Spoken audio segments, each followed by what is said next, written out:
حضرت ابن عباس رضی اللہ تعالیٰ عنہما سے مروی ہے کہ نبی صلی اللہ علیہ وسلم نے اپنے طواف افاضہ میں رمل نہیں کیا تھا، یعنی آہستہ آہستہ نہیں توڑے تھے جیسے کہ طواف قدوم میں کیا تھا۔ سنن ابو داود حدیث نمبر 2001۔ حضرت ابن عباس رضی اللہ تعالیٰ عنہما فرماتے ہیں کہ لوگ حج کے بعد ہر جانب واپس چلے جاتے تھے، تو نبی صلی اللہ علیہ وسلم نے فرمایا کوئی شخص ہرگز نہ جائے حتیٰ کہ اس کا آخری عمل بیت اللہ کا طواف ہو۔ سنن ابو داود حدیث نمبر 2002۔ حضرت عائشہ رضی اللہ تعالیٰ عنہ سے مروی ہے کہ رسول اللہ صلی اللہ علیہ وسلم نے حضرت صفیہ بنت حیی رضی اللہ تعالیٰ عنہ کا ذکر کیا تو بتایا گیا کہ انہیں حیض آ گیا ہے، تو رسول اللہ صلی اللہ علیہ وسلم نے فرمایا شاید یہ ہمیں روکنے والی ہیں۔ گھر والوں نے کہا انہوں نے طواف افاضہ کر لیا ہے، تو آپ نے فرمایا تب نہیں۔ سنن ابو داود حدیث نمبر 2003۔ حضرت حارث بن عبداللہ بن اوس رضی اللہ تعالیٰ عنہ کہتے ہیں کہ میں حضرت عمر ابن الخطاب رضی اللہ تعالیٰ عنہ کے پاس آیا اور ان سے پوچھا کہ جو عورت قربانی والے دن طواف کر چکی ہو پھر اسے حیض آ جائے تو عمر رضی اللہ تعالیٰ عنہ نے کہا چاہیے کہ اس کا آخری عمل بیت اللہ کا طواف ہو۔ تب حارث نے کہا رسول اللہ صلی اللہ علیہ وسلم نے بھی مجھ سے ایسے ہی فرمایا تھا، تو عمر رضی اللہ تعالیٰ عنہ نے کہا تیرے ہاتھ گر جائیں، مجھ سے وہ بات پوچھتا ہے جو پہلے رسول اللہ صلی اللہ علیہ وسلم سے پوچھ چکا ہے تاکہ میں ان کی مخالفت کروں۔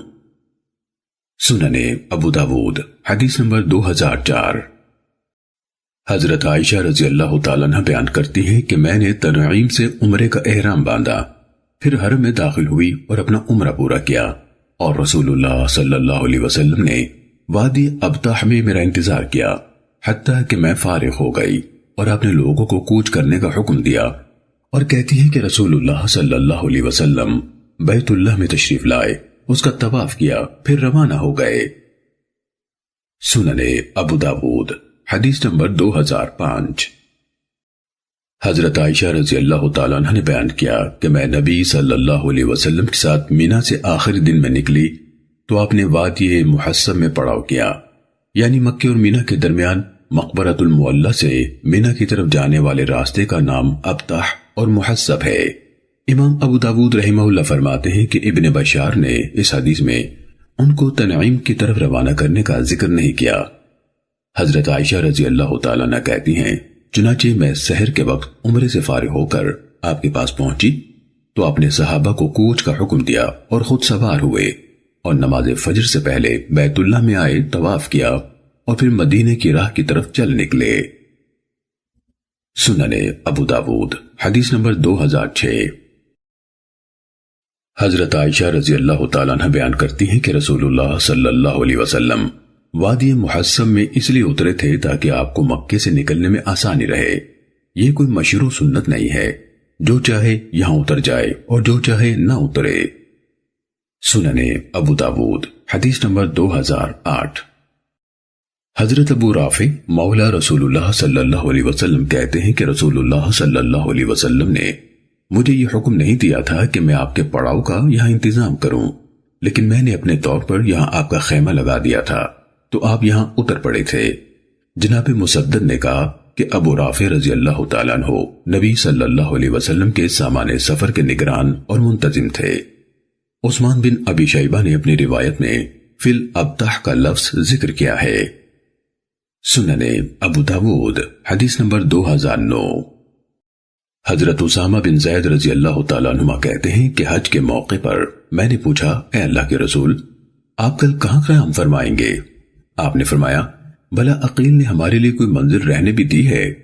پھر آپ نے کہا ہم خیف بنی کنانہ میں قیام کریں گے جہاں قریشیوں نے کفر پر آپس میں معاہدہ کیا تھا، یعنی وادی محصب میں، اور اس کی تفصیل یہ ہے کہ بنی کنانہ نے قریشیوں کے ساتھ بنی ہاشم کے خلاف یہ قسمیں اٹھائی تھیں کہ ان سے نکاح شادی کریں گے، نہ خرید و فروخت اور نہ انہیں کوئی جگہ دیں گے۔ زہری نے کہا خیف وادی ہے۔ سنن ابو داود حدیث نمبر 2010۔ حضرت ابو ہریرہ رضی اللہ تعالیٰ عنہ سے روایت ہے کہ رسول اللہ صلی اللہ علیہ وسلم نے جب منی سے روانگی کا ارادہ کیا تو فرمایا ہم کل خیف بنی کنانہ میں اتریں گے، اور مذکورہ بالا کی مانند ذکر کیا، مگر اوزاعی نے روایت کا پہلا حصہ اسامہ کا سوال جواب ذکر نہیں کیا اور نہ الخیف کا کہ یہ وادی ہے۔ سننے ابو داود حدیث نمبر 2011۔ جناب نافع رحمہ اللہ کہتے ہیں کہ منی سے واپسی پر حضرت ابن عمر رضی اللہ تعالیٰ عنہما بطحہ یعنی ابطح یا محصب میں ذرا دیر سوتے، پھر مکے میں داخل ہوتے اور کہتے تھے کہ رسول اللہ صلی اللہ علیہ وسلم ایسے ہی کیا کرتے تھے، یعنی طواف وداع کیا کرتے تھے۔ سننے ابو داود حدیث نمبر 2012۔ حضرت ابن عمر رضی اللہ تعالیٰ عنہما سے مروی ہے کہ نبی صلی اللہ علیہ وسلم نے بطحہ میں ظہر، عصر، مغرب اور عشاء کی نمازیں پڑھی، پھر کچھ دیر سوئے، پھر مکے میں داخل ہوئے اور ابن عمر ایسے ہی کیا کرتے تھے۔ سننے ابو داود حدیث نمبر 2013۔ حضرت عبداللہ بن عمرو بن العاص رضی اللہ تعالیٰ عنہما کا بیان ہے کہ رسول اللہ صلی اللہ علیہ وسلم نے حجۃ الوداع کے موقع پر منی میں وقوف کیا تو لوگ آپ سے مسائل دریافت کرتے تھے۔ ایک شخص آیا اور کہنے لگا، اے اللہ کے رسول، مجھے معلوم نہیں ہو سکا اور میں نے ذبح کرنے سے پہلے اپنے بال منڈوا لیے۔ رسول اللہ صلی اللہ علیہ وسلم نے فرمایا، ذبح کر لو، کوئی حرج نہیں۔ ایک دوسرا آیا اور بولا، اے اللہ کے رسول، مجھے معلوم نہیں ہو سکا اور میں نے رمی کرنے سے پہلے قربانی کر لی۔ آپ نے فرمایا، رمی کر لو، کوئی حرج نہیں۔ کہتے ہیں کہ اس دن آپ سے جو بھی سوال ہوا جس میں کوئی تقدیم یا تاخیر ہوئی تھی، آپ نے یہی فرمایا، کر لو، کوئی حرج نہیں۔ سننے ابو داود حدیث نمبر 2014۔ حضرت اسامہ بن شریک رضی اللہ تعالیٰ عنہ بیان کرتے ہیں کہ میں نبی صلی اللہ علیہ وسلم کے ساتھ حج کے لیے روانہ ہوا۔ لوگ آپ کے پاس آتے تھے تو جس نے کہا، اے اللہ کے رسول، میں نے طواف سے پہلے سعی کر لی ہے، یا کوئی کام پہلے کر لیا ہے یا کوئی مؤخر کر دیا ہے، تو آپ فرماتے تھے، کوئی حرج نہیں، کوئی حرج نہیں، مگر جو کوئی ظلم کرتے ہوئے کسی مسلمان کی عزت کو کاٹے، یعنی غیبت کرے یا طعن و تشنیع وغیرہ، تو وہ حرج میں پڑا اور ہلاک ہوا۔ سننے ابو داود حدیث نمبر 2015۔ حضرت ابو ہریرہ رضی اللہ تعالیٰ عنہ سے منقول ہے کہ اللہ تعالیٰ نے جب اپنے رسول صلی اللہ علیہ وسلم کے لیے مکہ فتح کرا دیا تو آپ صلی اللہ علیہ وسلم ان یعنی اہل مکہ میں کھڑے ہوئے، اللہ تعالیٰ کی حمد و ثنا بیان کی، پھر فرمایا، بلا شبہ اللہ تعالیٰ نے مکے سے ہاتھی کو روک لیا تھا، مگر اپنے رسول اور مومنین کو اس پر غالب فرما دیا ہے، اور یہ شہر میرے لیے دن کے ایک حصے میں قتال کے لیے حلال کیا گیا ہے، پھر اس کے بعد قیامت تک کے لیے حرام ہے۔ اس کے درخت نہ کاٹے جائیں، اس کا شکار نہ دوڑایا جائے، اور نہ اس کی گری پڑی چیز کو اٹھانا ہے، الا یہ کہ کوئی اس کا اعلان کرے تو اٹھا لے۔ حضرت عباس رضی اللہ تعالیٰ عنہ نے کہا، اے اللہ کے رسول، مگر ازخر گھاس، اس کی اجازت ہو، یہ ہماری قبروں اور گھروں میں استعمال ہوتی ہے، تو رسول اللہ صلی اللہ علیہ وسلم نے فرمایا، مگر ازخر یعنی اس کا کاٹنا مباح ہے۔ امام ابو داود رحمہ اللہ فرماتے ہیں کہ ابن مصفہ نے ولید سے مزید بیان کیا کہ پھر ابو شاہ رضی اللہ تعالیٰ عنہ کھڑے ہوئے جو اہل یمن میں سے تھے اور کہا، اے اللہ کے رسول، مجھے لکھوا دیجئے، تو رسول اللہ صلی اللہ علیہ وسلم نے فرمایا، ابو شاہ کے لیے لکھ دو۔ ولید کہتے ہیں کہ میں نے امام اوزاعی رحمہ اللہ سے دریافت کیا کہ ابو شاہ کے لیے لکھ دو، اس سے کیا مراد ہے؟ انہوں نے کہا، یہی خطبہ جو انہوں نے رسول اللہ صلی اللہ علیہ وسلم سے سنا تھا۔ سننے ابو داود حدیث نمبر 2017۔ حضرت ابن عباس رضی اللہ تعالیٰ عنہما سے اس قصے میں مروی ہے، فرمایا، وَلَا يُخْتَلَ خَلَاهَا یعنی اس کی گھاس نہ کاٹی جائے۔ سننے ابو داود حدیث نمبر 2018۔ حضرت عائشہ رضی اللہ تعالیٰ عنہ سے مروی ہے، کہتی ہے کہ میں نے کہا، اے اللہ کے رسول، کیا ہم آپ کے لیے منی میں گھر نہ بنا دیں یا کہا کوئی عمارت نہ بنا دیں جو آپ کو دھوپ سے بچائے؟ تو آپ نے فرمایا، نہیں، یہ ٹھہرنے کا مقام ہے اور ہر اس شخص کے لیے ہے جو پہلے آ جائے۔ سننے ابو داود حدیث نمبر 2019۔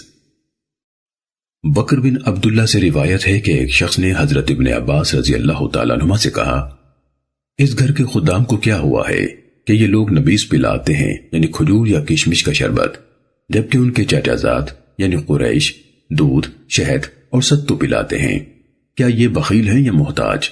تو ابن عباس رضی اللہ تعالیٰ عنہ نے جواب دیا، ہم بخیل ہیں نہ محتاج۔ دراصل جب رسول اللہ صلی اللہ علیہ وسلم اپنی سواری پر تشریف لائے تھے اور ان کے پیچھے حضرت اسامہ بن زید رضی اللہ تعالیٰ عنہ بیٹھے ہوئے تھے تو آپ نے پینے کو کچھ طلب کیا تو انہیں نبیذ پیش کی گئی تھی۔ آپ نے اس میں سے پی اور باقی اسامہ رضی اللہ تعالیٰ عنہ کو دے دی، انہوں نے بھی اس سے پی۔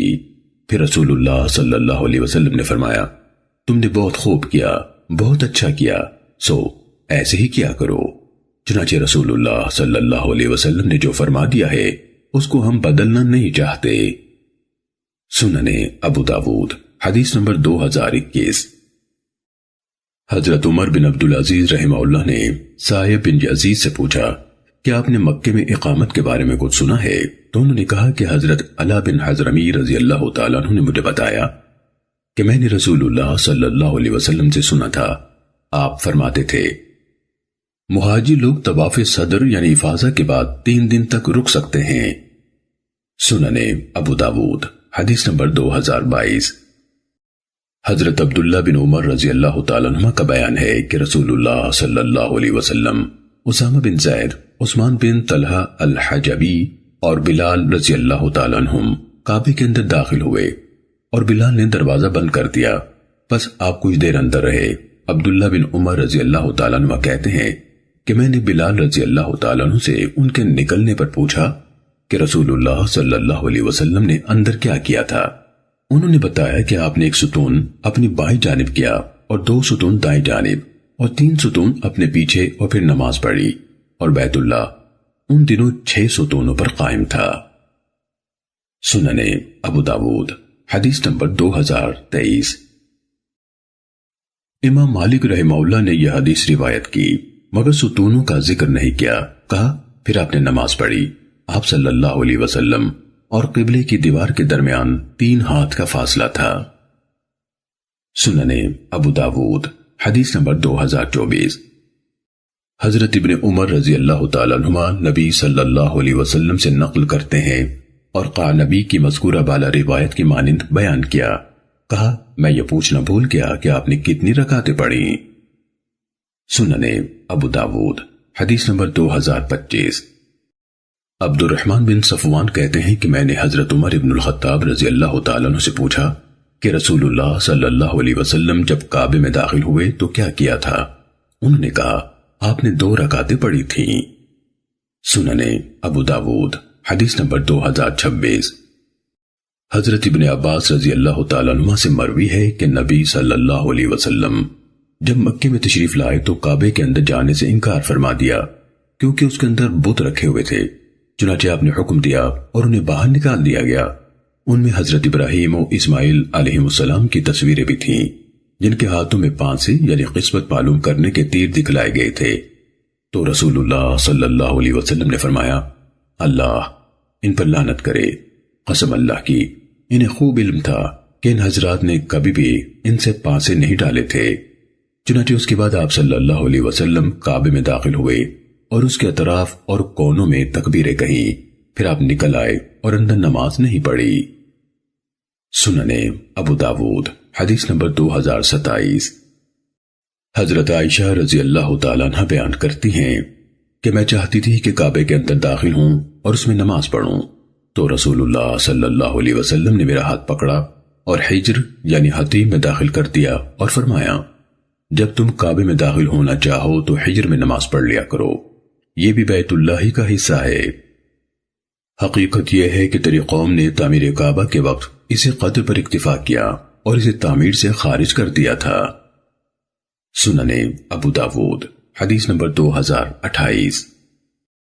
منصور حجبی سے مروی ہے کہ مجھے میرے ماموں مصعفی بن شیبہ نے میری والدہ صفیہ بنت شیبہ سے روایت کیا، وہ کہتی ہے کہ میں نے اسلمیہ سے سنا، کہتی تھی کہ میں نے عثمان بن طلحہ الحجبی سے پوچھا کہ رسول اللہ صلی اللہ علیہ وسلم نے جب تمہیں بلایا تھا تو کیا فرمایا تھا؟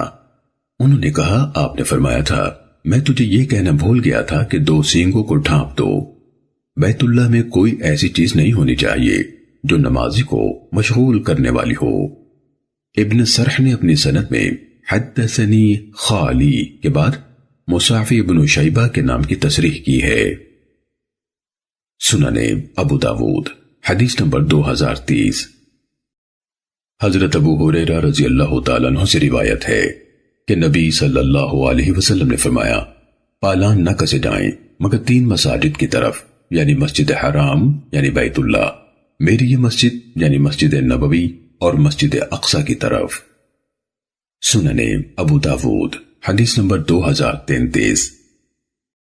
حضرت علی رضی اللہ تعالیٰ عنہ نے بیان کیا کہ ہم نے رسول اللہ صلی اللہ علیہ وسلم سے کچھ نہیں لکھا ہے سوائے قرآن کریم کے اور جو اس صحیفے میں ہے۔ رسول اللہ صلی اللہ علیہ وسلم نے فرمایا ہے، مدینہ منورہ آئر یعنی ایر اور سور 2 پہاڑوں کے مابین حرم ہے، تو جو یہاں کوئی بدعت نکالے یا کسی بدعتی کو جگہ دے اس پر اللہ، فرشتوں اور سب لوگوں کی لعنت ہو۔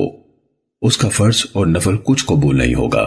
مسلمانوں کا ذمہ یعنی کسی کافر کو دیا ہوا عہد امان اجتماعی طور پر ایک ہی ہے، ان کا ادنا فرد بھی اس کی حفاظت کے لیے کوشش کا پابند ہے۔ جس نے کسی مسلمان کے دیے ہوئے عہد امان کو توڑا تو اس پر اللہ، فرشتوں اور سب لوگوں کی لعنت ہے۔ اس کا فرض و نفل کچھ قبول نہیں ہوگا، اور جو آزاد شدہ غلام اپنے آزاد کرنے والوں کی اجازت کے بغیر کسی اور قوم کی طرف اپنے آزاد ہونے کی نسبت کرے اس پر اللہ اور سب فرشتوں کی لعنت ہے، اس سے کوئی فرض اور نفل قبول نہیں ہوگا۔ سننے ابو داود حدیث نمبر 2034۔ حضرت عبداللہ بن عمر رضی اللہ تعالیٰ عنہ کا بیان ہے کہ رسول اللہ صلی اللہ علیہ وسلم قباء تشریف لے جایا کرتے تھے، کبھی پیدل اور کبھی سوار ہو کر۔ ابن نمیر نے مزید کہا، اور مسجد میں 2 رکعتیں پڑھا کرتے تھے۔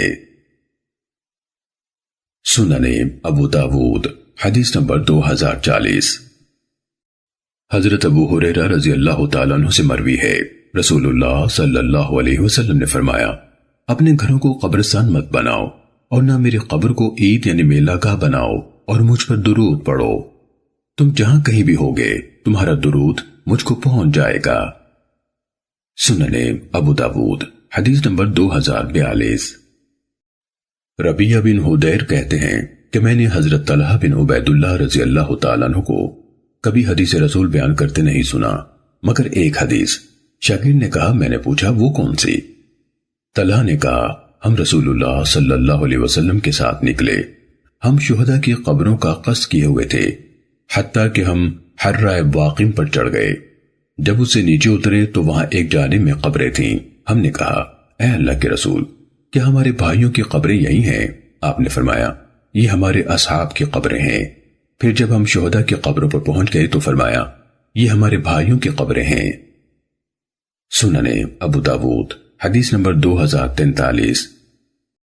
حضرت عبداللہ بن عمر رضی اللہ تعالیٰ عنہما سے مروی ہے کہ رسول اللہ صلی اللہ علیہ وسلم نے ذوالحلیفہ کے قریب بطحہ یعنی کھلے میدان میں اپنی اونٹنی بٹھائی اور وہاں نماز پڑھی۔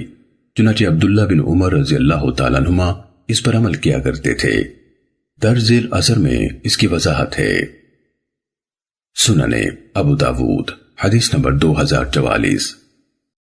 امام مالک رحمہ اللہ نے بیان کیا، مدینہ واپس لوٹنے والے کو لائق نہیں کہ مقام معرس یعنی بطحہ مسجد ذی الحلیفہ سے ویسے ہی گزر جائے، بلکہ چاہیے کہ جس قدر دل چاہے نماز پڑھے، کیونکہ مجھے یہ خبر پہنچی ہے کہ رسول اللہ صلی اللہ علیہ وسلم رات کے آخری حصے میں یہاں اترے تھے۔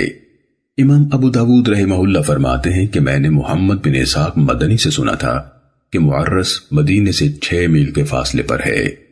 الف حضرت ابن عمر رضی اللہ تعالیٰ عنہ بیان کرتے ہیں کہ رسول اللہ صلی اللہ علیہ وسلم جب مکے سے مدینے واپس آتے تو مقام معرس میں رات گزارتے حتیٰ کہ صبح کو روانہ ہوتے۔ سننے ابو داود حدیث نمبر 2045۔ جناب علقمہ کا بیان ہے کہ میں منی میں حضرت عبداللہ بن مسعود رضی اللہ تعالیٰ عنہ کے ساتھ جا رہا تھا کہ انہیں حضرت عثمان رضی اللہ تعالیٰ عنہ ملے، بس عثمان نے ان کو علیحدگی میں بلایا اور ان کو نکاح کرنے کی ترغیب دی، لیکن عبداللہ بن مسعود رضی اللہ تعالیٰ عنہ نے بتایا کہ انہیں نکاح کی حاجت نہیں ہے۔ تب عبداللہ نے مجھ سے کہا، علقمہ ادھر آؤ۔ میں حاضر ہو گیا کیونکہ اب تخلیق کی ضرورت نہ رہی تھی، تو عثمان رضی اللہ تعالیٰ عنہ نے ان سے کہا، اے ابو عبد الرحمن یعنی عبداللہ بن مسعود، کیا ہم تمہاری ایک کنواری لڑکی سے شادی نہ کرا دیں؟ اس طرح شاید تمہاری جوانی کی طاقت پھر لوٹ آئے۔ تو عبداللہ رضی اللہ تعالیٰ عنہ کہنے لگے، آپ یہ کہتے ہیں، حالانکہ میں نے تو رسول اللہ صلی اللہ علیہ وسلم سے سنا ہے، تم میں سے جو طاقت رکھتا ہو اسے چاہیے کہ شادی کر لے، بلا شبہ اس سے نظر نیچی اور شرم کا محفوظ ہو جاتی ہے، یعنی دامن عفت پر داغ نہیں آتا، اور جو طاقت نہ رکھتا ہو تو وہ روزے رکھے، یہ اس کے شہوانی جذبات کو کمزور کر دیں گے۔ سننے ابو داود حدیث نمبر 2046۔ حضرت ابو ہریرہ رضی اللہ تعالیٰ عنہ سے روایت ہے، نبی صلی اللہ علیہ وسلم نے فرمایا، عورتوں سے 4 باتوں کی بنا پر نکاح کیا جاتا ہے، اس کے مال، حسب و نسب، حسن و جمال اور اس کے دین کی بنا پر، پس تو دیندار کو اختیار کر، تیرے ہاتھ خاک آلود ہوں۔ سننے ابو داود حدیث نمبر 2047۔ حضرت جابر بن عبداللہ رضی اللہ تعالیٰ عنہ کا بیان ہے کہ رسول اللہ صلی اللہ علیہ وسلم نے مجھ سے پوچھا، کیا تو نے شادی کر لی ہے؟ میں نے عرض کیا، ہاں۔ آپ نے فرمایا، کماری سے یا بیوہ سے؟ میں نے کہا بیوہ سے۔ فرمانے لگے، کماری سے کیوں نہیں کی؟ تم اس سے کھیلتے، وہ تم سے کھیلتی۔ سننے ابو داود حدیث نمبر 2048۔ ہمیں فضل بن موسیٰ نے حسین بن واقد سے، انہوں نے عمارہ بن ابی حفصہ سے، انہوں نے اکرمہ سے، انہوں نے حضرت ابن عباس رضی اللہ تعالیٰ عنہ سے روایت کی ہے کہ ایک شخص نبی صلی اللہ علیہ وسلم کی خدمت میں آیا اور کہنے لگا، میری بیوی کسی چھونے والے کا ہاتھ رد نہیں کرتی۔ آپ نے فرمایا، اسے دور کر دو، یعنی طلاق دے دو۔ اس نے کہا، مجھے اندیشہ ہے کہ میرا دل اس کے ساتھ لگا رہے گا۔ آپ نے فرمایا، تب اس سے فائدہ اٹھاؤ۔ سننے ابو داود حدیث نمبر 2049۔ حضرت معقل بن یسار رضی اللہ تعالیٰ عنہ سے روایت ہے کہ ایک شخص نبی صلی اللہ علیہ وسلم کی خدمت میں آیا اور کہا، مجھے ایک عورت ملی ہے جو عمدہ حسب اور حسن و جمال والی ہے، مگر اس کی اولاد نہیں ہوتی، تو کیا میں اس سے شادی کر لوں؟ آپ نے فرمایا، نہیں۔ پھر وہ دوبارہ آیا تو آپ نے منع فرما دیا۔ پھر وہ تیسری بار آیا تو آپ نے فرمایا، ایسی عورتوں سے شادی کرو جو بہت محبت کرنے والی اور بہت بچے جننے والی ہوں، بلا شبہ میں تمہاری کثرت سے دیگر امتوں پر فخر کرنے والا ہوں۔ الف۔ امام ابو داود رحمہ اللہ گزشتہ حدیث کے ایک راوی مستلم بن سعید کا تعارف بیان کرتے ہوئے کہتے ہیں کہ حسن بن علی نے بیان کیا کہ میں نے یزید بن ہارون کو سنا، وہ کہہ رہے تھے، میں نے مستلم کو دیکھا، وہ دائیں بائیں پھرتے رہتے تھے۔ حسن بن علی نے کہا، انہوں نے 40 سال زمین پر اپنا پہلو نہیں رکھا، یعنی نہیں سوئے۔ امام ابو داود رحمہ اللہ فرماتے ہیں کہ مستلم بن سعید منصور بن زازان کے بھانجے یا بھتیجے ہیں، وہ 17 دن ٹھہرے لیکن پانی نہیں پیا۔ سننے ابو داود حدیث نمبر 2050 با۔ جناب عمر بن شعیب اپنے والد شعیب سے اور وہ اپنے دادا عبداللہ بن عمر رضی اللہ تعالیٰ عنہ سے روایت کرتے ہیں کہ جناب مرثد بن ابی مرثد غنوی رضی اللہ تعالیٰ عنہ مکے سے مسلمان قیدیوں کو اٹھا کر لایا کرتے تھے، اور مکے میں ایک بدکار عورت تھی جس کا نام عناق تھا، اور وہ قبل از اسلام اس کی آشنا تھی۔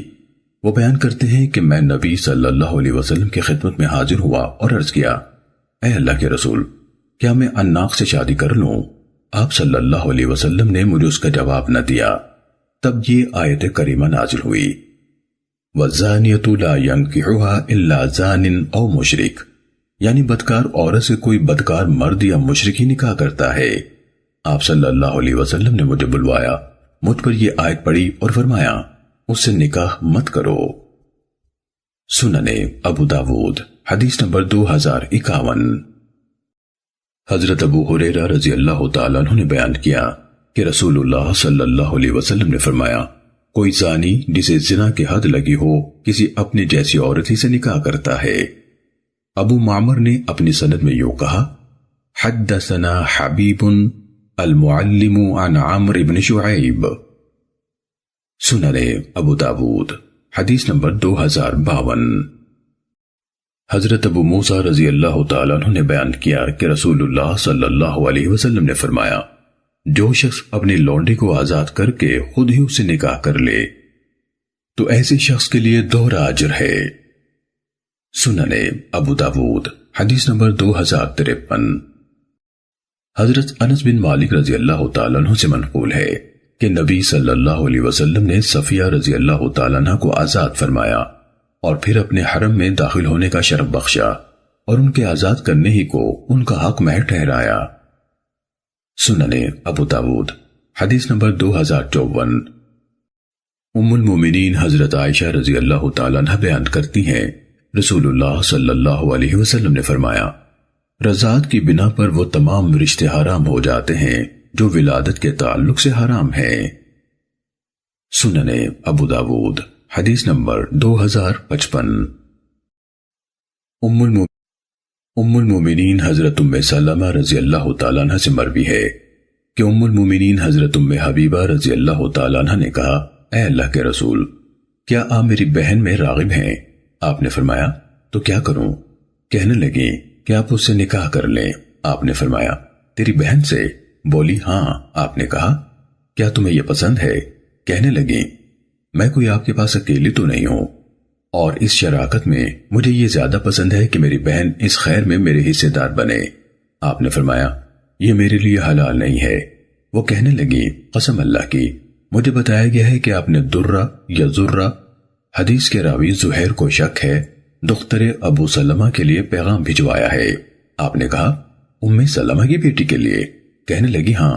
آپ نے فرمایا قسم اللہ کی وہ اگر میری ربیبہ نہ بھی ہوتی جو کہ میری پرورش میں ہے تو بھی میرے لیے حلال نہ ہو سکتی تھی کیونکہ وہ میرے دودھ کے بھائی کی بیٹی یعنی رضائی بھتیجی ہے۔ مجھے اور اس کے والد یعنی ابو سلمہ کو سویبہ نے دودھ پلایا تھا، سو مجھے اپنی بیٹیوں اور بہنوں کی پیشکش مت کرو۔ سننے ابو داود حدیث نمبر 2056۔ حضرت عائشہ رضی اللہ تعالیٰ عنہ کا بیان ہے کہ افلاح بن ابی القویس میرے ہاں آئے تو میں نے ان سے پردہ کیا۔ انہوں نے کہا مجھ سے پردہ کرتی ہو حالانکہ میں تمہارا چچا ہوں؟ کہتی ہے میں نے کہا کہاں سے؟ انہوں نے کہا تم کو میری بھاوج نے دودھ پلایا ہے۔ کہنے لگی مجھے تو عورت نے دودھ پلایا ہے، مرد نے نہیں۔ چنانچہ رسول اللہ صلی اللہ علیہ وسلم میرے ہاں تشریف لائے تو میں نے آپ کو یہ بات بتائی۔ آپ نے فرمایا بلا شبہ وہ تمہارا چچا ہے، تمہارے پاس آ سکتا ہے۔ سننے ابو داود حدیث نمبر 2057۔ حضرت عائشہ رضی اللہ تعالیٰ عنہ سے روایت ہے کہ رسول اللہ صلی اللہ علیہ وسلم ان کے ہاں آئے تو دیکھا کہ ان کے پاس ایک آدمی بیٹھا ہے۔ بروایت حفص آپ صلی اللہ علیہ وسلم کو یہ کیفیت ناگوار گزری اور آپ کا چہرہ بدل گیا۔ حفص اور محمد بن کثیر دونوں کی متفقہ روایت ہے کہ حضرت عائشہ رضی اللہ تعالیٰ عنہ نے وضاحت کرتے ہوئے کہا اے اللہ کے رسول یہ میرا رضائی بھائی ہے۔ تو آپ صلی اللہ علیہ وسلم نے فرمایا ذرا غور کر لیا کرو تمہارے بھائی کون ہے؟ رضاعت وہی معتبر ہے جو بھوک کی بنا پر ہو۔ سننے ابو داود حدیث نمبر 2058۔ امہات المومنین حضرت عائشہ اور ام سلمہ رضی اللہ تعالیٰ عنہما سے روایت ہے کہ ابو حذیفہ بن عتبہ بن ربیعہ بن عبد شمس نے سالم کو اپنا متبنہ یعنی منہ بولا بیٹا بنایا ہوا تھا اور اسے اپنی بھتیجی ہند دختر ولید بن عتبہ بن ربیعہ کا نکاح کر دیا تھا۔ وہ ایک انصاری خاتون کا آزاد کردہ غلام تھا، جیسے کہ رسول اللہ صلی اللہ علیہ وسلم نے زید رضی اللہ تعالیٰ عنہ کو اپنا متبنہ بنایا تھا، اور جاہلیت کا یہ دستور تھا کہ جسے کوئی اپنا متبنہ بنا لیتا تو لوگ اس کو اسی کی نسبت سے پکارا کرتے تھے اور وہ یعنی اپنے منہ بولے باپ کا وارث بھی بنتا تھا، حتیٰ کہ اللہ عز و جل نے اس بارے میں یہ حکم نازل فرمایا ادعوہم لآبائہم هو اقسط عند اللہ فَإِن لَمْ تَعْلَمُوا آبَاءَهُمْ فَإِخْوَانُكُمْ فِي الدِّينِ وَمَوَالِيكُمْ۔ انہیں ان کے حقیقی باپوں کی نسبت سے پکارا کرو، اگر وہ معلوم نہ ہو تو یہ تمہارے دینی بھائی اور مولا ہے۔ چنانچہ انہیں ان کے باپوں کی طرف لوٹا دیا گیا، اور جس کا باپ معلوم نہ ہوا وہ مولا اور دینی بھائی کہلانے لگا۔ الغرض ابو حذیفہ رضی اللہ تعالیٰ عنہ کی بیوی سہلہ بنت سہیل بن عمرو قرشی عابری رسول اللہ صلی اللہ علیہ وسلم کی خدمت میں آئی اور کہنے لگی اے اللہ کے رسول، ہم سالم کو اپنا بیٹا ہی سمجھتے رہے ہیں، یہ میرے اور ابو حذیفہ کے ساتھ ایک ہی گھر میں رہتا رہا ہے، اور مجھے گھر میں عام حالت میں ایک کپڑے میں دیکھتا رہا ہے، یعنی کبھی سر کھلا تو کبھی پنڈلیاں بھی کھل گئیں وغیرہ۔ اور اللہ عز و جل نے ایسے لوگوں کے بارے میں جو حکم نازل فرمایا ہے وہ آپ جانتے ہی ہیں۔ آپ اس صورت میں کیا فرماتے ہیں؟ نبی صلی اللہ علیہ وسلم نے اس سے کہا اس کو اپنا دودھ پلا دو۔ چنانچہ اس نے اس کو 5 رضے یعنی 5 بار دودھ پلا دیا، اور وہ اس طرح اس کے رضائی بیٹے کی طرح ہو گیا۔ سو حضرت عائشہ رضی اللہ تعالیٰ عنہ اس واقعے کی بنا پر اپنی بھانجیوں اور بھتیجوں سے کہا کرتی تھی کہ فلاں کو 5 رضے یعنی 5 بار دودھ پلا دو، جس کے بارے میں حضرت عائشہ رضی اللہ تعالیٰ عنہ کی خواہش ہوتی کہ وہ ان کو دیکھ سکے اور ان کے سامنے آ سکے، خواہ وہ بڑی عمر کا بھی ہوتا۔ چنانچہ وہ اس کے بعد ان کے سامنے آ جایا کرتا تھا اور یہ اسے پردہ نہ کرتی، مگر ام سلمہ رضی اللہ تعالیٰ عنہ اور دیگر تمام امہات المومنین نے اس کو قبول نہیں کیا کہ ایسی رضاعت کی بنا پر کوئی شخص ان کے سامنے آئے اور وہ اسے پردہ نہ کرے، الا یہ کہ اس نے پالنے میں 2 سال کی عمر کے دوران میں دودھ پیا ہوتا۔ انہوں نے عائشہ رضی اللہ تعالیٰ عنہ سے کہا قسم اللہ کی ہمیں نہیں معلوم، شاید یہ نبی صلی اللہ علیہ وسلم کی طرف سے سالم کے لیے بمقابلہ دوسرے لوگوں کے خاص رخصت تھی۔ سنن ابو داود حدیث نمبر 2061۔ حضرت عائشہ رضی اللہ تعالیٰ عنہ سے منقول ہے کہ اللہ عز و جل نے قرآن میں پہلے یہ نازل کیا تھا کہ 10 رضاعات سے حرمت ثابت ہوتی ہے، یعنی 10 بار دودھ پینے سے، پھر اسے 5 رضاعات سے منسوخ کر دیا، اور جب رسول اللہ صلی اللہ علیہ وسلم کی وفات ہوئی تو یہ الفاظ قرآن میں قرات کیے جاتے تھے۔ سنن ابو داود حدیث نمبر 2062۔ حضرت عائشہ رضی اللہ تعالیٰ عنہ کا بیان ہے رسول اللہ صلی اللہ علیہ وسلم نے فرمایا ایک بار چوسنا یا 2 بار چوسنا حرام نہیں کرتا۔ سنن ابو داود حدیث نمبر 2063۔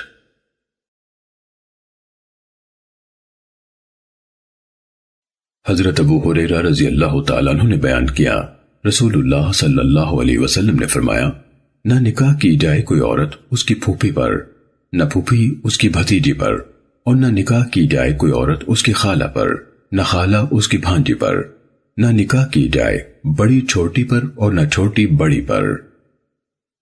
سنن ابو داود حدیث نمبر 2065۔ حضرت ابو ہریرہ رضی اللہ تعالیٰ عنہ بیان کرتے تھے کہ رسول اللہ صلی اللہ علیہ وسلم نے اس سے منع فرمایا ہے کہ عورت اور اس کی خالہ یا عورت اور اس کی پھوپھی کو جمع کیا جائے۔ سنن ابو داود حدیث نمبر 2066۔ جناب عروہ بن زبیر رحمہ اللہ سے مروی ہے، وہ کہتے ہیں کہ میں نے ام المومنین حضرت عائشہ رضی اللہ تعالیٰ عنہ سے آیت کریمہ وَإِنْ خِفْتُمْ أَلَّا تُقْسِطُوا فِي الْيَتَامَى فَانكِحُوا مَا طَابَ لَكُم مِّنَ النِّسَاءِ کی تفسیر دریافت کی تو انہوں نے کہا بھانجے میرے یہ اس یتیم لڑکی کے متعلق ہے جو اپنے کسی ولی کی سرپرستی میں ہو اور مالدار غنیہ ہونے کی وجہ سے اپنے ولی کے مال میں حصے دار بن گئی ہو، پھر اس ولی کو اس لڑکی کا مال و جمال پسند آ جائے اور اس کی خواہش ہو کہ اس سے نکاح کر لے مگر حق مہر میں انصاف نہ کرے اور اس قدر نہ دینا چاہے جو کوئی غیر اسے دے، تو ایسی صورت میں ان لوگوں کو ان کے ساتھ نکاح سے منع کر دیا گیا، الا یہ کہ ان سے عدل کریں اور مہر ان کے اعلیٰ معیار کے مطابق دیں تو جائز ہے۔ انہیں یہ حکم دیا گیا کہ اگر یہ اندیشہ ہو تو ان کے علاوہ دیگر عورتوں سے نکاح کر لو جو تمہیں پسند آئیں۔ عروہ نے کہا عائشہ رضی اللہ تعالیٰ عنہ نے بیان کیا کہ پھر لوگوں نے اس آیت کے بعد جو ان کے بارے میں اتری تھی رسول اللہ صلی اللہ علیہ وسلم سے سوالات کیے اور رخصت چاہی تو اللہ تعالیٰ نے یہ نازل فرمایا وَيَسْتَفْتُونَكَ فِي النِّسَاءِ قُلِ اللَّهُ يُفْتِيكُمْ فِيهِنَّ وَمَا يُتْلَى عَلَيْكُمْ فِي الْكِتَابِ فِي يَتَامَى النِّسَاءِ اللَّاتِي لَا تُؤْتُونَهُنَّ مَا كُتِبَ لَهُنَّ وَتَرْغَبُونَ أَن تَنكِحُوهُنَّ۔ اے پیغمبر، لوگ آپ سے یتیم عورتوں کے بارے میں فتویٰ طلب کرتے ہیں، آپ ان سے کہیں کہ ان کے بارے میں اللہ تمہیں فتویٰ دیتا ہے اور قرآن کی وہ آیتیں بھی وضاحت کرتی ہیں جو تم پر ان یتیم عورتوں یعنی لڑکیوں کے بارے میں پڑھی جاتی ہیں جن کے مقررہ حقوق یعنی میراث وغیرہ تم دیتے نہیں اور ان سے نکاح کرنے کی رغبت رکھتے ہو۔ حضرت عائشہ رضی اللہ تعالیٰ عنہ نے بیان کیا کہ یہ جو اللہ نے ذکر کیا ہے کہ وہ تم پر کتاب میں پڑھی جاتی ہے اس سے مراد وہ پہلی والی آیت ہے جس میں اللہ تعالیٰ نے فرمایا ہے وَإِنْ خِفْتُمْ أَلَّا تُقْسِطُوا فِي الْيَتَامَى فَانكِحُوا مَا طَابَ لَكُم مِّنَ النِّسَاءِ۔ عائشہ رضی اللہ تعالیٰ عنہ نے کہا کہ دوسری آیت میں جو آیا ہے وَتَرْغَبُونَ أَن تَنكِحُوهُنَّ، اس سے مراد اعراض ہے۔ یہ اعراض آدمی اپنی زیر سرپرستی یتیم لڑکی سے کرتا تھا، جبکہ وہ قلیل المال ہوتی اور حسن و جمال میں بھی معیاری نہ ہوتی، تو انہیں منع کیا گیا ہے کہ یتیم لڑکیوں کے مال و جمال کے حریص بن کر ان سے نکاح مت کرو، الا یہ کہ عدل و انصاف کے تقاضے پورے کرو۔ اور یہ تفصیل نازل ہونے کی وجہ یہی ہے کہ لوگ ان سے اعراض کرنے لگے تھے۔ یونس نے بیان کیا کہ جناب ربیع الرائی نے وَإِنْ خِفْتُمْ أَلَّا تُقْسِطُوا فِي الْيَتَامَى کی توضیح میں کہا کہ اللہ فرماتا ہے ظلم کا اندیشہ ہو تو انہیں چھوڑ دو، میں نے تمہارے لیے 4 عورتیں حلال کی ہوئی ہیں۔ سنن ابو داود حدیث نمبر 2068۔ جناب ابن شہاب زہری سے مروی ہے کہ جناب علی بن حسین بن علی بن ابی طالب نے بیان کیا کہ ہم لوگ حضرت حسین بن علی رضی اللہ عنہما کی شہادت کے بعد یزید بن معاویہ کے پاس سے مدینہ منورہ پہنچے تو مجھے مسور بن مخرمہ رضی اللہ تعالیٰ عنہ ملے اور کہا میرے لائق کوئی خدمت ہو تو حکم فرمائے۔ میں نے کہا نہیں۔ انہوں نے کہا کیا آپ مجھے رسول اللہ صلی اللہ علیہ وسلم کی تلوار عنایت فرما سکتے ہیں؟ مجھے اندیشہ ہے کہ اس کے متعلق قوم کہیں آپ پر غالب نہ آ جائے، اور قسم اللہ کی اگر آپ یہ مجھے عنایت فرما دیں تو میرے جیتے جی کبھی کوئی اس تک نہ پہنچ سکے گا۔ رسول اللہ صلی اللہ علیہ وسلم کی عزت اور آپ کی عطرت کی حفاظت اور دفاع ہم پر لازم ہے۔ اس سلسلے کا ایک واقعہ یہ ہے کہ حضرت علی بن ابی طالب رضی اللہ تعالیٰ عنہ نے فاطمہ رضی اللہ تعالیٰ عنہ کے ہوتے ہوئے ابو جہل کی بیٹی کو شادی کا پیغام بھیج دیا۔ میں نے اس سلسلے میں رسول اللہ صلی اللہ علیہ وسلم کو منبر پر خطبہ دیتے ہوئے سنا، جبکہ میں ان دنوں بالغ تھا۔ آپ صلی اللہ علیہ وسلم نے فرمایا فاطمہ مجھ سے ہے اور مجھے فکر ہے کہ کہیں اس کے دین میں کوئی امتحان نہ آ جائے۔ پھر آپ نے بنی عبد شمس یعنی بنی امیہ میں سے اپنے داماد حضرت ابو العاص بن ربیع رضی اللہ تعالیٰ عنہ کا ذکر کیا اور ان کی مدح فرمائی اور خوب فرمائی۔ آپ نے فرمایا اس نے مجھ سے بات کی تو سچی کی، وعدہ کیا تو پورا کیا۔ میں کسی حلال کو حرام یا حرام کو حلال نہیں کرتا، لیکن قسم اللہ کی، اللہ کے رسول کی بیٹی اور اللہ کے دشمن کی بیٹی کبھی بھی ایک جگہ جمع نہیں ہو سکتی۔ سنن ابو داود حدیث نمبر 2069۔ معمر نے زہری سے بواسطہ عروہ روایت کیا اور دوسری سند میں ایوب سے بواسطہ ابن ابی ملیکہ اسی طرح بیان کیا، البتہ اس روایت میں یہ اضافہ کیا کہ حضرت علی رضی اللہ تعالیٰ عنہ اس دوسرے نکاح سے خاموش ہو گئے۔ سنن ابو داود حدیث نمبر 2070۔ جناب مسور بن مخرمہ رضی اللہ تعالیٰ عنہ بیان کرتے ہیں کہ میں نے رسول اللہ صلی اللہ علیہ وسلم کو سنا، آپ منبر پر کھڑے ارشاد فرما رہے تھے بنی ہشام بن مغیرہ نے اجازت چاہی کہ علی بن ابی طالب کو اپنی بیٹی بیاہ دیں تو میں اس کی اجازت نہیں دیتا، پھر اجازت نہیں دیتا، پھر اجازت نہیں دیتا۔ ہاں اگر ابن ابی طالب چاہے تو میری بیٹی کو طلاق دے دے اور ان کی لڑکی سے نکاح کر لے۔ بلا شبہ میری صاحبزادی میرے دل کا ٹکڑا ہے، مجھے برا لگتا ہے جو اسے برا لگے، اور مجھے اذیت ہوتی ہے اس سے جس سے اس کو اذیت ہو۔ احمد بن یونس کی سند میں اخبرنا کا صیغہ استعمال ہوا ہے۔ سنن ابو داود حدیث نمبر 2071۔ ربیع بن صبرہ اپنے والد سے روایت کرتے ہیں کہ رسول اللہ صلی اللہ علیہ وسلم نے عورتوں سے متع کرنے کو حرام فرما دیا ہے۔ سنن ابو داود حدیث نمبر 2073۔ جناب نافع رحمہ اللہ حضرت ابن عمر رضی اللہ تعالیٰ عنہ سے روایت کرتے ہیں رسول اللہ صلی اللہ علیہ وسلم نے نکاح شغار سے منع فرمایا ہے۔ مسدد کی روایت میں یہ مزید ہے کہ میں یعنی عبید اللہ نے نافع سے پوچھا کہ شغار سے کیا مراد ہے؟ انہوں نے کہا انسان کسی کی بیٹی سے نکاح کرے اور اس کے ساتھ اپنی بیٹی کا نکاح کر دے مگر ان کے مابین حق مہر نہ ہو، یا انسان کسی کی بہن سے نکاح کرے اور اس سے اپنی بہن کا نکاح کر دے اور حق مہر نہ ہو۔ سنن ابو داود حدیث نمبر 2074۔ عبد الرحمن بن ہرمز الاعرج بیان کرتے ہیں کہ عباس بن عبداللہ بن عباس نے عبد الرحمن بن حکم سے اپنی بیٹی کا نکاح کر دیا۔ اور عبد الرحمن نے اپنی بیٹی کا نکاح ان سے کر دیا اور دونوں نے اس نکاح ہی کو حق مہر ٹھہرایا تھا۔ تو حضرت معاویہ رضی اللہ تعالیٰ عنہ نے مروان کو یہ حکم لکھ بھیجا کہ وہ ان کے مابین تفریق کرا دے۔ انہوں نے اپنے خط میں کہا کہ یہی وہ شغار ہے جس سے رسول اللہ صلی اللہ علیہ وسلم نے منع فرمایا ہے۔ سنن ابو داود حدیث نمبر 2075۔ حضرت جابر رضی اللہ تعالیٰ عنہ سے روایت ہے، رسول اللہ صلی اللہ علیہ وسلم نے فرمایا، جو غلام اپنے مالک کی اجازت کے بغیر نکاح کر لے وہ زانی ہے۔ سنن ابو داود حدیث نمبر 2078۔ حضرت ابن عمر رضی اللہ تعالیٰ عنہما نبی صلی اللہ علیہ وسلم سے بیان کرتے ہیں کہ آپ نے فرمایا، جب کوئی غلام اپنے آقا کی اجازت کے بغیر نکاح کر لے تو اس کا نکاح باطل ہے۔ امام ابو داود رحمہ اللہ فرماتے ہیں یہ حدیث مرفوعاً ضعیف ہے، یہ دراصل موقوف ہے اور حضرت عبداللہ بن عمر رضی اللہ تعالیٰ عنہما کا قول ہے۔ سنن ابو داود حدیث نمبر 2079۔ حضرت ابو ہریرہ رضی اللہ تعالیٰ عنہ نے بیان کیا کہ رسول اللہ صلی اللہ علیہ وسلم نے فرمایا، کوئی شخص اپنے بھائی کے پیغام نکاح پر اپنا پیغام نہ بھیجے۔ سنن ابو داود حدیث نمبر 2080۔ حضرت عبداللہ بن عمر رضی اللہ تعالیٰ عنہ نے بیان کیا کہ رسول اللہ صلی اللہ علیہ وسلم نے فرمایا، تم میں سے کوئی شخص اپنے بھائی کے پیغام نکاح پر اپنا پیغام نہ بھیجے اور نہ اپنے بھائی کے سودے پر سودا کرے مگر اس کی اجازت سے۔ سنن ابو داود حدیث نمبر 2081۔ حضرت جابر بن عبداللہ رضی اللہ تعالیٰ عنہ بیان کرتے ہیں، رسول اللہ صلی اللہ علیہ وسلم نے فرمایا، جب تم میں سے کوئی شخص کسی عورت کو نکاح کا پیغام بھیجے، اگر ممکن ہو تو اس کی وہ چیز دیکھ لے جو اس کے نکاح کی داعی ہے، یعنی قد و قامت اور حسن و جمال وغیرہ۔ حضرت جابر رضی اللہ تعالیٰ عنہ کہتے ہیں کہ پھر میں نے ایک لڑکی کے لیے نکاح کا پیغام بھیجا تو میں اس کے لیے چھپا کرتا تھا حتیٰ کہ میں نے اسے دیکھ لیا، جس سے مجھے اس کے ساتھ نکاح کرنے کی رغبت ہوئی، چنانچہ میں نے اس سے شادی کر لی۔ سنن ابو داود حدیث نمبر 2082۔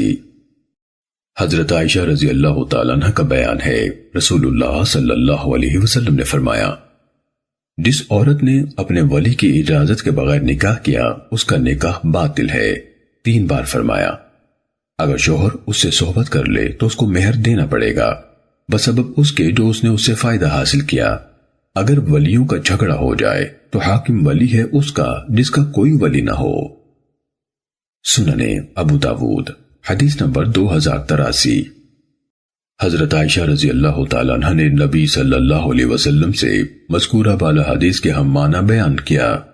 امام ابو داود رحمہ اللہ فرماتے ہیں کہ جعفر بن ربیعہ نے زہری سے سنا نہیں بلکہ یہ حدیث انہوں نے اس کی طرف لکھ بھیجی تھی۔ سنن ابو داود حدیث نمبر 2084۔ حضرت معقل بن یسار رضی اللہ تعالیٰ عنہ بیان کرتے ہیں کہ میری بہن تھی، مجھے اس کے سلسلے میں پیغام آتے رہے، میرا چچا میرے پاس آیا تو میں نے اس کا نکاح اس سے کر دیا مگر اس نے اسے طلاق دے دی، رجعی طلاق، پھر اسے چھوڑے رہا حتیٰ کہ اس کی عدت ختم ہو گئی۔ پھر دوبارہ جب مجھے اس کے نکاح کے پیغام آئے تو وہ پھر میرے پاس اس کا پیغام لے کر آ گیا۔ میں نے کہا قسم اللہ کی میں کبھی بھی تجھ سے اس کا نکاح نہیں کروں گا۔ بیان کرتے ہیں کہ پھر میرے ہی بارے میں یہ آیت کریمہ نازل ہوئی، وَإِذَا طَلَّقْتُمُ النِّسَاءَ فَبَلَغْنَ أَجَلَهُنَّ فَلَا تَعْضُلُوهُنَّ أَن يَنكِحْنَ أَزْوَاجَهُنَّ، اور جب تم عورتوں کو طلاق دو پھر وہ پوری کر لیں اپنی عدت تو نہ روکو انہیں اس سے کہ نکاح کر لیں اپنے انہی خاوندوں سے جبکہ وہ آپس میں راضی ہوں دستور کے موافق۔ یہ نصیحت کی جاتی ہے اسے جو تم میں سے اللہ پر اور قیامت کے دن پر ایمان رکھتا ہے، یہ تمہارے لیے بہتر اور پاکیزہ ہے اور اللہ جانتا ہے تم نہیں جانتے۔ کہتے ہیں کہ پھر میں نے اپنی قسم کا کفارہ ادا کیا اور اسے نکاح کر دیا۔ سنن ابو داود حدیث نمبر 2087۔ حضرت سمورہ رضی اللہ تعالیٰ عنہ سے مروی ہے کہ نبی صلی اللہ علیہ وسلم نے فرمایا، جب 2 ولی کسی عورت کا نکاح کر دیں تو یہ ان میں سے پہلے والے کے لیے ہوگی، اور جب کسی شخص نے ایک چیز کا 2 آدمیوں سے سودا کر دیا ہو تو یہ پہلے والے کی ہوگی۔ سننے ابو داود حدیث نمبر 2088۔ حضرت ابن عباس رضی اللہ تعالیٰ عنہما نے آیت کریمہ لا يحل لكم ان ترثوا النساء کرہا ولا تعذلوهن کی تفسیر میں فرمایا، جب کوئی آدمی مر جاتا تھا تو اس کے وارث اس عورت کے اپنے ولی سے بھی زیادہ اس کے حقدار بن جاتے تھے۔ اگر ان میں سے کوئی چاہتا تو خود ہی اسے نکاح کر لیتا، یا جس سے وہ چاہتے اس کا نکاح کر دیتے تھے، اور اگر چاہتے تو اس کا نکاح ہی نہ کرتے۔ تو اس سلسلے میں یہ آیت نازل ہوئی۔ سننے ابو داود حدیث نمبر 2089۔ حضرت ابن عباس رضی اللہ تعالیٰ عنہما سے آیت کریمہ لا يحل لكم ان ترثوا النساء کرہا ولا تعذلوهن لتذهبوا ببعض ما آتيتموهن الا ان يأتين بفاحشة مبينة۔ اس کی تفسیر میں مروی ہے کہ آدمی اپنے قریبی کی وراثت میں اس کی بیوی کا بھی وارث بن جاتا تھا اور اسے روکے رکھتا تاکہ وہ مر جاتی یا اسے اپنا حق مہر واپس کرتی، تو اللہ تبارک و تعالی نے اس عمل سے منع فرما دیا۔ سننے ابو داود حدیث نمبر 2090۔ حضرت ابو ہریرہ رضی اللہ تعالیٰ عنہ سے منقول ہے کہ بلا شبہ نبی صلی اللہ علیہ وسلم نے فرمایا، بیوہ کا نکاح نہ کیا جائے حتیٰ کہ اس سے مشورہ کر لیا جائے، اور کنواری کا نکاح نہ کیا جائے مگر اس کی اجازت سے۔ صحابہ کہنے لگے، اے اللہ کے رسول، اس کی اجازت کیا ہے؟ آپ نے فرمایا، یہی کہ خاموش رہے۔ سننے ابو داود حدیث نمبر 2092۔ حضرت ابو ہریرہ رضی اللہ تعالیٰ عنہ نے بیان کیا کہ رسول اللہ صلی اللہ علیہ وسلم نے فرمایا، یتیم لڑکی سے نکاح کے سلسلے میں اس کی اپنی ذات کے بارے میں مشورہ کیا جائے، اگر وہ خاموش رہے تو یہ اس کی اجازت ہے، اور اگر انکار کر دے تو اس پر جبر جائز نہیں۔ یزید بن زرعی کی سند میں اخبرنا کا صیغہ استعمال ہوا ہے۔ امام ابو داود رحمہ اللہ فرماتے ہیں کہ ابو خالد سلیمان بن حیان اور معاذ بن معاذ نے محمد بن عمر سے ایسے ہی روایت کیا ہے۔ سننے ابو داود حدیث نمبر 2093۔ محمد بن عمر نے یہ حدیث اپنی سند سے روایت کی اور اس نے کہا، فَإِن بَكَتْ أَوْ سَكَتَتْ، اگر وہ رو پڑے یا خاموش رہے۔ اس نے بکت کے لفظ کا اضافہ کیا، یعنی رو پڑے۔ امام ابو داود رحمہ اللہ فرماتے ہیں کہ یہ لفظ بکت محفوظ نہیں، وہم ہے جو ابن ادریس سے ہوا ہے یا محمد بن علا سے۔ امام ابو داود رحمہ اللہ فرماتے ہیں کہ اس حدیث کو ابو عامر زکوان نے حضرت عائشہ رضی اللہ تعالیٰ عنہ سے روایت کیا۔ وہ کہتی ہیں کہ میں نے کہا، اے اللہ کے رسول، کنواری لڑکی تو بات کرنے سے حیا کرتی ہے۔ آپ نے فرمایا، اس کا خاموش رہنا ہی اس کا اقرار ہے۔ سننے ابو داود حدیث نمبر 2094۔ حضرت ابن عباس رضی اللہ تعالیٰ عنہ سے مروی ہے کہ ایک جوان کنواری لڑکی نبی صلی اللہ علیہ وسلم کے پاس آئی۔ اس نے بتایا کہ اس کے باپ نے اس کی شادی کر دی ہے، مگر میں اسے ناپسند کرتی ہوں، تو نبی صلی اللہ علیہ وسلم نے اسے اختیار دے دیا۔ سننے ابو داود حدیث نمبر 2096۔ اکرمہ نبی صلی اللہ علیہ وسلم سے یہی روایت بیان کرتے ہیں۔ امام ابو داود رحمہ اللہ نے کہا کہ اکرمہ نے ابن عباس رضی اللہ عنہما کا نام ذکر نہیں کیا، اور محدثین کے ہاں اس روایت کو اسی طرح مرسل روایت کرنا ہی معروف ہے۔ سننے ابو داود حدیث نمبر 2097۔ حضرت ابن عباس رضی اللہ تعالیٰ عنہ سے مروی ہے کہ رسول اللہ صلی اللہ علیہ وسلم نے فرمایا، بیوہ اپنی ذات کے بارے میں اپنے ولی کی بنسبت زیادہ حقدار ہے، اور کنواری سے بھی اس کے اپنے بارے میں مشورہ کیا جائے، اس کی اجازت اس کی خاموشی ہے، اور یہ لفظ قعنبی یعنی عبداللہ بن مسلمہ کے ہیں۔ سننے ابو داود حدیث نمبر 2098۔ عبداللہ بن فضل نے اپنی سند سے اور مذکورہ والا حدیث کے ہم معنی روایت کیا اور کہا، بیوہ اپنے ولی کی بنسبت اپنے بارے میں زیادہ حقدار ہے، اور کنواری سے اس کا باپ مشورہ کرے۔ امام ابو داود رحمہ اللہ فرماتے ہیں، ابوہا اس کا باپ کا لفظ محفوظ نہیں۔ سننے ابو داود حدیث نمبر 2099۔ حضرت ابن عباس رضی اللہ تعالیٰ عنہ سے مروی ہے، رسول اللہ صلی اللہ علیہ وسلم نے فرمایا، ولی کو بیوہ کے معاملے میں کوئی دخل حاصل نہیں ہے، اور یتیم لڑکی سے مشورہ کیا جائے اور اس کی خاموشی اس کا اقرار ہے۔ سنن ابو داود حدیث نمبر 2100۔